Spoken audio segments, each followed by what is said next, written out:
my channel. Today our topic is Chhattisgarh land revenue code 1959. आज हम discussion करेंगे lesson 5th और लेसन 6 को.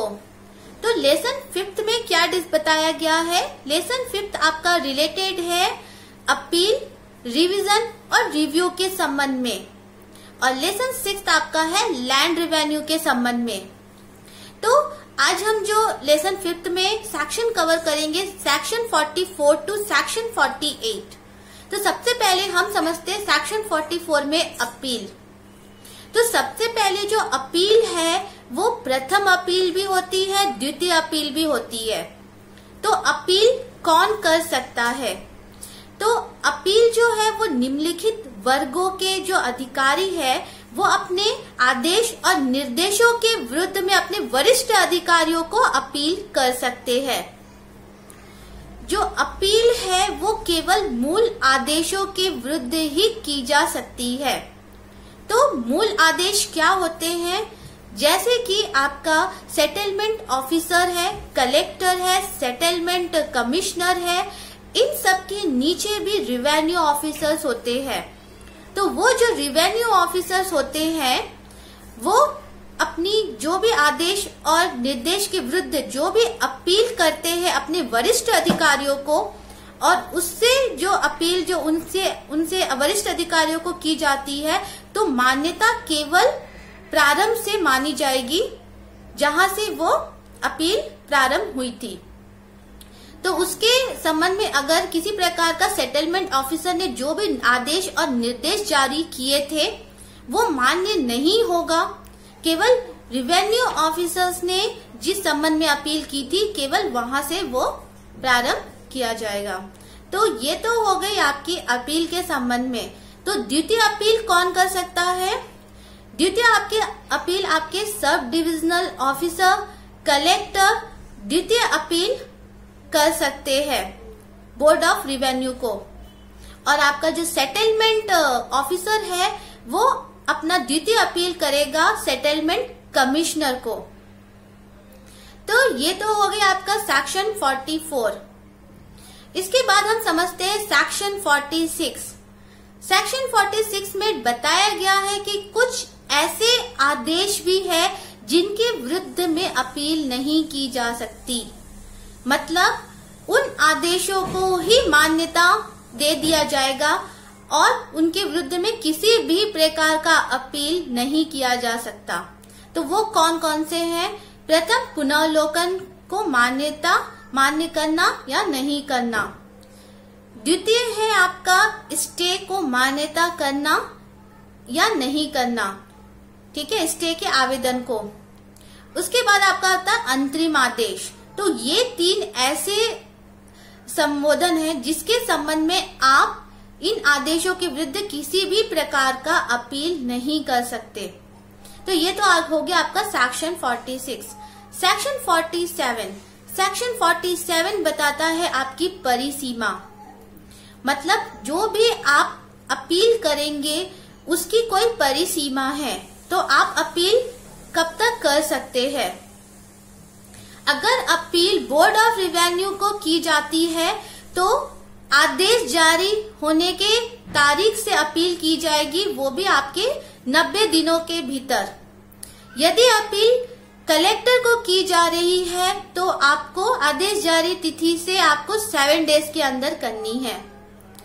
यदि अपील आपकी सब डिविजनल ऑफिसर्स को किया जा रहा है, कमिश्नर को किया जा रहा है, तो आपको अपील जो है 45 डेज के अंदर करनी पड़ेगी.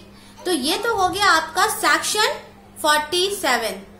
सेक्शन 48 क्या बोलता है? सेक्शन 48 में आपका जो भी अपील, रिवीजन और रिव्यू है इनकी प्रतिलिपि को संलग्न करना पड़ता है. तो यहाँ तो हमने सेक्शन 44 टू सेक्शन 48 को समझ लिया है. अब हम चलते हैं सेक्शन 50. सेक्शन 50 आपका पुनरीक्षण से संबंध है. तो पुनरीक्षण के लिए कौन आवेदन करेगा? केवल पीड़ित पक्षकार ही पुनरीक्षण के लिए आवेदन करेगा. और जो पुनरीक्षण की कुछ सीमाएं हैं, कि वो अधिनियम के अंतर्गत ही होनी चाहिए। पुनर्निरीक्षण हम किन मामलों का करते हैं? जिनकी अपील संभव नहीं है, अपील योग्य किसी भी आवेदन की हम पुनर्निरीक्षण नहीं करते हैं। ठीक है, तो पुनर्निरीक्षण के लिए आप बहुत ज्यादा संशोधन नहीं कर सकते हैं, केवल बहुत ही निम्न मात्रा में उसमें संशोधन किया जाता है।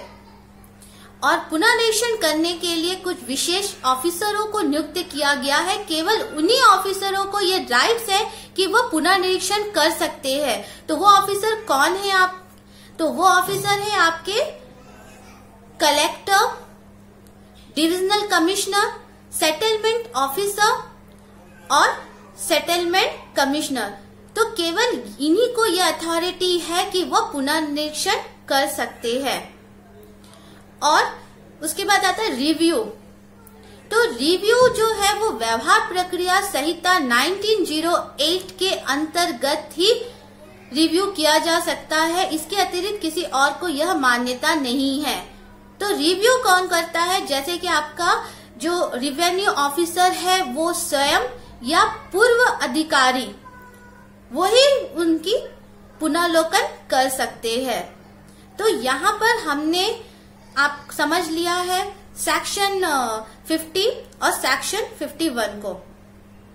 तो आपको सारे सेक्शन समझ में आ गए होंगे अपील, पुनर्निरीक्षण और रिव्यू के संबंध में। अब हम समझते हैं लैंड रिवेन्यू। लैंड रिवेन्यू क्या होता है? तो लैंड रिवेन्यू का मतलब होता है राज्य में स्थित समस्त भूमि, वो सभी भूमि राज्य के अंतर्गत आएगी और उन भूमियों को राजस्व का भुगतान राज्य शासन को करना ही पड़ेगा। तो ये सेक्शन 58 में बताया गया है। चाहे वह भूमि जो है वो किसी भी प्रयोजन के लिए उपयोग में क्यों ना लाई जा रही हो, उसे राजस्व का भुगतान करना ही होगा।